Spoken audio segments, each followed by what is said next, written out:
Salut tout le monde et bienvenue dans ce 4e tutoriel sur Photoshop dédié cette fois-ci au détourage complexe des cheveux et des arbres et à l'incrustation d'éléments sur notre fond déjà existant. Donc la dernière fois je vous avais laissé ici, on avait fait le détourage basique du fond, donc du sol, et le détourage basique de ce petit dolmen. Ce qu'on va faire aujourd'hui c'est le détourage complexe. Donc ça peut arriver des fois, si vous avez des choses à incruster sur vos 3D ou sur vos montages photos, d'avoir à détourer des arbres par exemple, ou des cheveux, même des cheveux pour des personnes. Donc on va avoir une technique qui marche dans les deux cas. Je vais vous montrer ça avec un détourage, voilà. Donc on va ouvrir ce document là. Donc ici, ce qu'on va récupérer c'est tout sauf le ciel. Voilà, tout simplement, tout sauf le ciel. Et donc pour détourer les arbres, comme vous pouvez le voir, qui sont assez assez velus, assez complexes à détourer, puisque c'est des sapins en plus, et ben on va avoir une technique qui va être assez simple mais assez longue à faire. Donc je vous préviens, il y aura beaucoup d'accéléré dans ce tuto, et on va avoir des ellipses. Donc pour commencer, déjà, on a cet arrière-plan, et on va faire un détourage par couche. Donc on va aller dans l'outil couche, ici. Donc ici vous avez l'onglet calque, là vous avez l'onglet couche. Dans l'onglet couche, vous avez les différentes couches. Donc là vous avez la couche RVB, rouge, vert, bleu, superposée. Ici seulement la couche rouge, seulement la couche verte, et seulement la couche bleue. Et donc en fait, le premier travail va être de trouver la couche qui va être la plus contrastée. Je m'explique. Les arbres, en fait, ce qui va être le plus complexe à détourer. La montagne ici a une forme un peu plus simple, donc ça va être beaucoup moins complexe. Et on remarque que si on clique sur la couche bleue, ici on va avoir, des arbres très noirs et un ciel très blanc. Donc ça va être une aubaine pour nous, parce qu'en fait ça va nous permettre de faire une sélection beaucoup plus rapide, beaucoup plus facile. Donc ce qu'on va faire avec cette couche bleue, très important, pensez bien à faire ça, c'est la dupliquer. Donc pour ça, on va la faire glisser sur l'outil calque ici, et voilà, et vous avez une couche alpha qui va être un duplicata de votre couche bleue, et que vous allez pouvoir modifier sans affecter votre image. Par modifier, je m'explique, vous allez pouvoir travailler sur les tons afin de faire en sorte que vos arbres soient très noirs et que votre ciel soit très blanc. Et pour ça, on va utiliser deux petits outils qui sont ici, qui sont outils de densité moins et outil de densité plus. L'outil de densité plus, ce que ça va faire, c'est que ça va noircir la photo, comme ceci. Voilà. Et l'outil de densité moins, ce que ça va faire, c'est que ça va éclaircir la photo. Vous voyez, ici, ça éclaircit. Et en fait, le but du jeu, ça va être d'avoir des arbres bien noirs et un ciel bien blanc. Donc pour ça, on va commencer par faire un petit coup de niveau, un petit réglage. Donc allez-y très doucement, sinon vous allez perdre des détails. Donc vous mettez, voilà, un tout petit peu de noir. Vous décalez un tout petit peu les blancs. Mais vraiment très doucement, vraiment de très très peu. Ça vous permet juste de vous faciliter très légèrement le travail, mais n'en abusez pas, parce que sinon vous allez vraiment perdre des détails. Et votre détourage va être très moche, vous allez avoir des feuilles qui vont être complètement coupées. Ça va être vraiment laid. Et donc ensuite, le travail va consister à faire ceci, c'est-à-dire que en gros vous allez passer un coup de gomme avec votre gomme, une exposition très faible, mettez 20-30% maximum, et en fait vous allez travailler ici, voilà, comme ceci, voilà. Et donc voilà, le but du jeu va être que vos arbres doivent être noirs et votre fond doit être le plus clair, le plus blanc possible. Donc là on a de la chance, déjà le fond est très très blanc et très homogène. Si vous vous retrouvez avec un fond avec des nuages, ça va être très complexe. Donc là il se trouve que de base on a déjà quelque chose, une photo qui est très contrastée, qui est plutôt de bonne qualité. Et on va plutôt travailler sur des zones spécifiques, notamment sur cette zone là qui est un peu grisâtre. On va l'augmenter légèrement, voilà, comme ceci, et surtout sur cet arbre là par exemple qui a des branches un peu fines et qui risque de passer totalement à la trappe lors de la sélection. Donc je vous passe les détails, je fais un accéléré et je vous reprends juste après.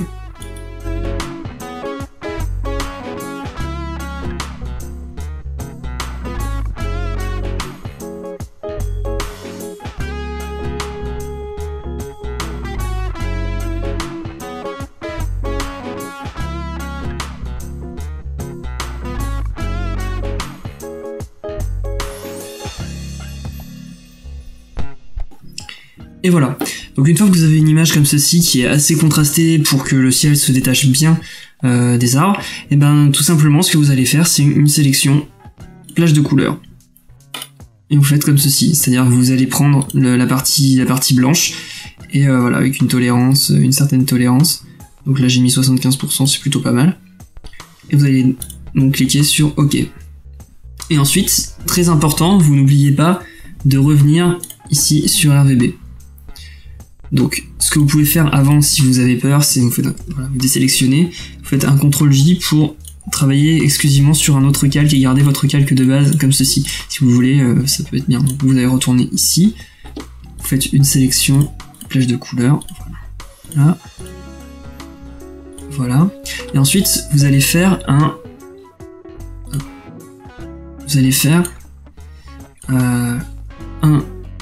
petit améliorer le contour, comme on a vu précédemment.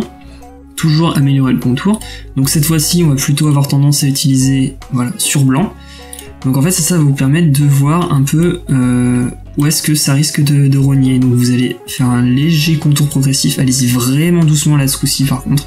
C'est pas plus de 1 ou 2 pixels grand maximum, parce que sinon vous voyez ça va bouffer sur vos branches et ça va être dégueulasse. Donc peut-être même 0,3%, voilà, c'est juste histoire de ne pas avoir un contour trop net. Et donc voilà, j'ai oublié de faire un léger décalage, pareil, léger décalage de contour.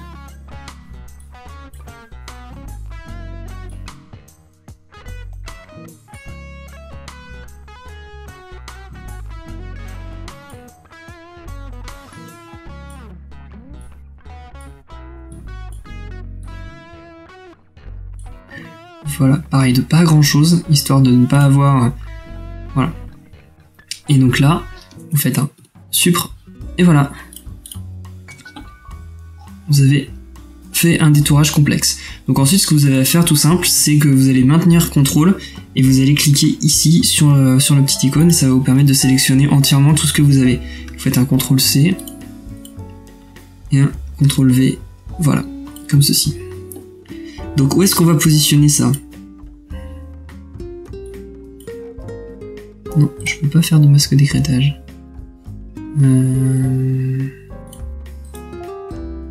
Annuler le masque d'écrêtage, voilà. On va le positionner ici, juste derrière. Voilà. On va le positionner juste derrière l'ombre du dolmen, mais par contre devant notre arrière-plan. Parce qu'on va fusionner ce sol-là et ce sol-là. On va l'intégrer en fait. Donc, on va faire un CTRL-T.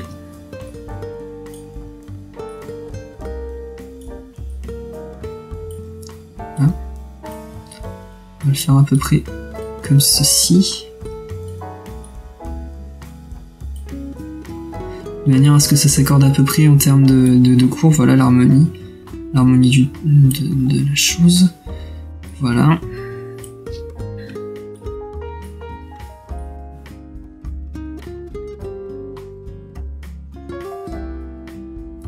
Voilà, de manière à ce que cet arbre-là soit à peu près au milieu de l'image. Et voilà. Donc vous remarquez que ça s'intègre toujours très bien dans le fond. Et que voilà, pour l'instant on est plutôt correct. Et donc maintenant le jeu, ça va être d'intégrer cet élément-là dans le fond.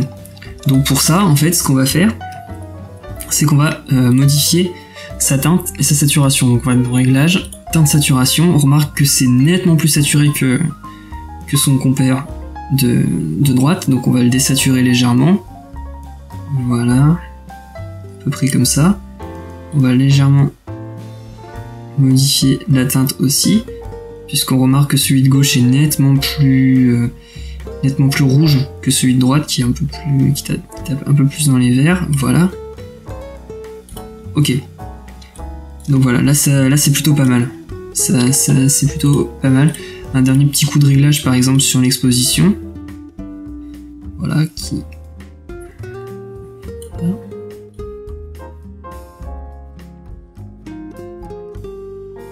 Hop, là, par contre ça ne touche pas. Voilà, un dernier petit coup de réglage sur l'exposition. Non, je fais pas ça.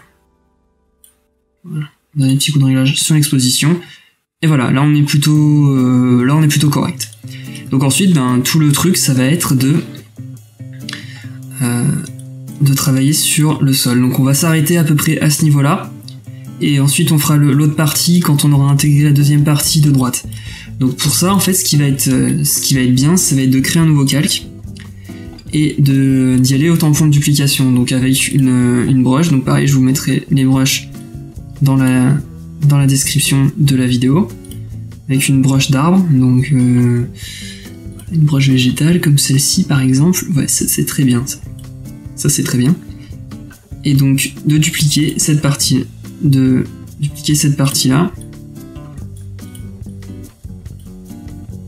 comme ceci. N'hésitez pas à utiliser une grosse brush là pour le coup, allez-y franco.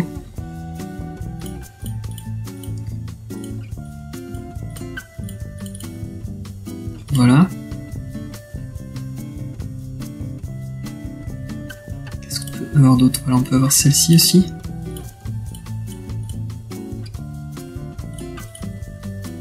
N'hésitez pas à utiliser des fragments d'images qui viennent des deux côtés, hein.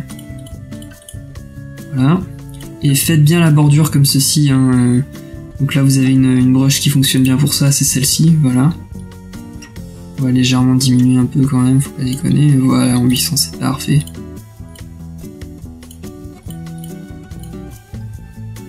Voilà. Donc là c'est plutôt bien. Pour l'instant c'est plutôt bien, les deux se raccordent plutôt bien.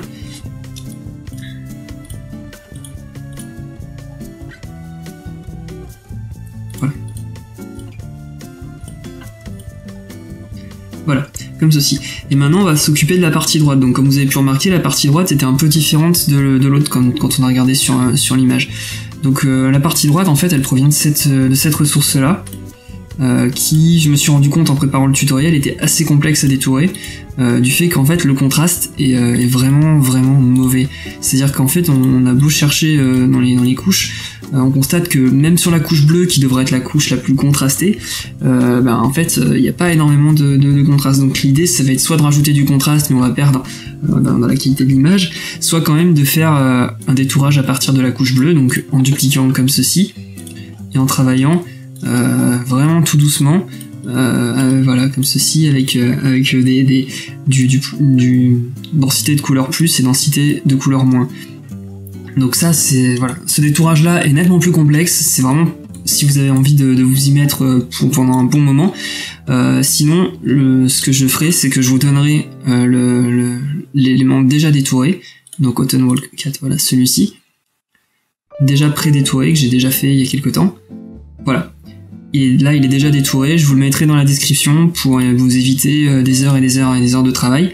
Mais voilà, concrètement, c'est un élément assez complexe à détourer, mais c'est faisable. Voilà, si vous êtes motivé, vous pouvez le faire, mais sinon, je vous mettrai ça dans la description. Donc faites un CTRL-C, CTRL-V, voilà. Et là, par contre, celui-ci, on va le mettre derrière notre fond, donc ici. Voilà. Comme ceci, on va le redimensionner un petit peu.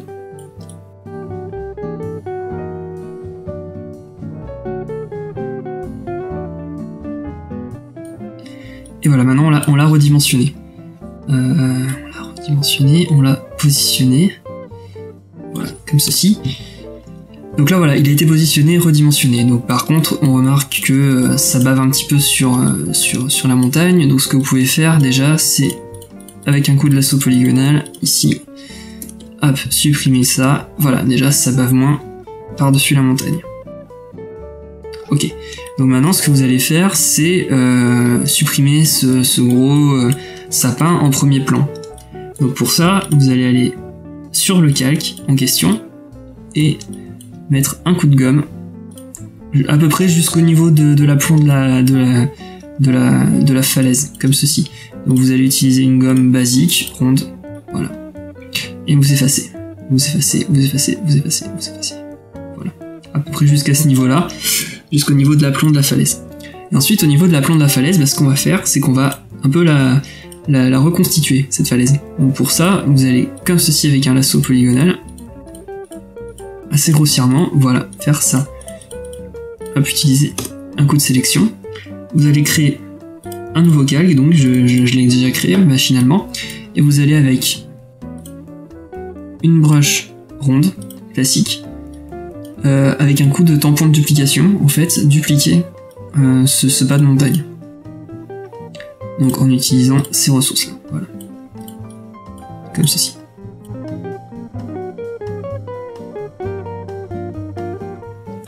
Voilà. Donc maintenant on remarque que le raccord est juste moisi. Donc ce qu'il va falloir faire en fait, c'est retravailler à partir de ce calque-là sur le raccord. Donc en utilisant pareil le tampon de duplication et le brush qu'on a vu précédemment, donc celui-ci. Un peu moins grand s'il vous plaît, voilà. Comme ceci. Et ensuite on va aussi travailler sur cet élément qu'on vient de créer pour refaire un coup de tampon en dessous de ce calque là bien sûr et dupliquer cette partie là de la forêt. Donc ici on utilise un brush plutôt d'arbre comme ceci, voilà.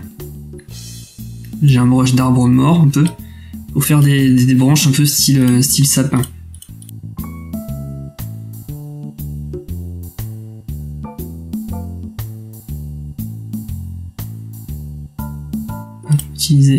N'hésitez pas à revenir sur ce que vous avez fait et à utiliser un peu de gomme histoire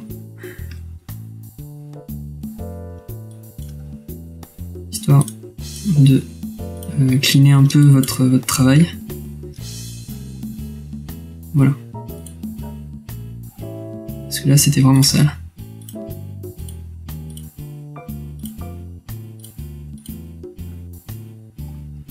Voilà.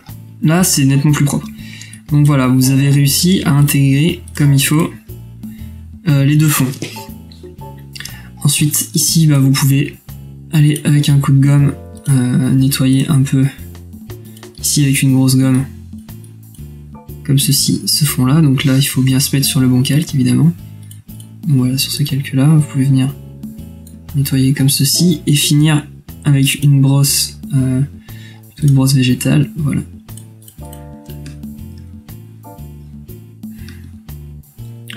Finir plutôt avec une brosse végétale, comme je le disais. Plutôt celle-là, voilà.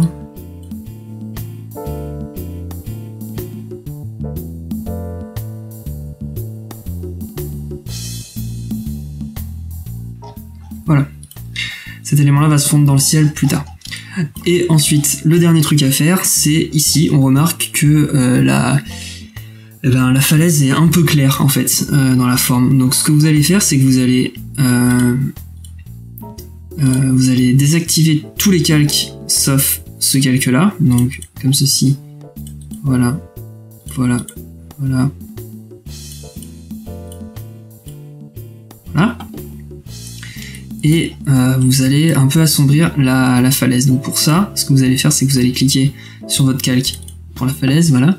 Vous allez aller dans sélection, plage de couleur, et vous allez sélectionner la plage de couleur de votre falaise. Donc ensuite vous allez avec l'outil, la petite pipette plus ici comme ça, et voilà, sélectionner des plages de couleur un peu partout, histoire que ici vous... allez-y mollo quand même, histoire que ici vous constatiez que... Voilà. Ne sélectionnez pas des couleurs vertes, hein, sélectionnez que des couleurs grises et bleues. Ok. CTRL-C, CTRL-V, voilà. Vous alignez bien avec votre calque du dessous, voilà. Et là vous allez simplement travailler sur l'exposition.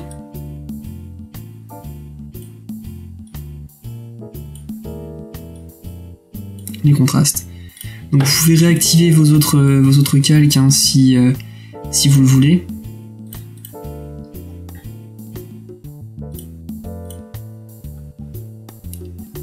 Afin de travailler avec un fond quand même.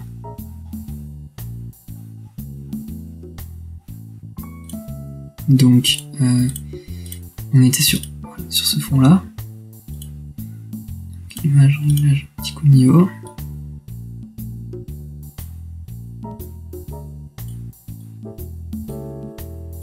Ok, hop. On va travailler sur la saturation, parce que ça avait tendance à tendre vers le bleu. Ce qu'on ne voulait pas évidemment. On va travailler encore un peu sur l'exposition. On va avoir des montagnes un peu plus sombres. Voilà, comme ceci. Donc voilà, les montagnes ici vont être nettement plus sombres. Vous pouvez aussi travailler sur des teintes. Donc vous pouvez faire un duplicata, faire un peu comme le dolmen, travailler sur des teintes avec teinte réglage, teinte saturation, une colorisation finalement, voilà. Un peu comme ceci, voilà, et mettre un... Voilà. Et donc ici vous aurez une teinte globale qui sera à peu près la même que sur le dolmen, tout en conservant des contrastes. Maintenant au produit. Le produit à 20% à peu près. Voilà, histoire de conserver quand même du contraste et d'avoir quand même une teinte qui soit dans la même trempe que le reste de votre colorimétrie. Donc voilà, ce tuto est maintenant terminé, j'espère qu'il vous aura plu. Si c'est le cas, n'hésitez pas à laisser un pouce bleu et à commenter. N'hésitez surtout pas non plus à vous abonner à la chaîne et à me rejoindre sur mon Facebook. J'ai également une adresse mail à laquelle vous pouvez me laisser vos suggestions, n'hésitez pas à partager la vidéo. Et sur ce, je vous dis à très bientôt pour la dernière partie de ce tutoriel là. Allez, salut!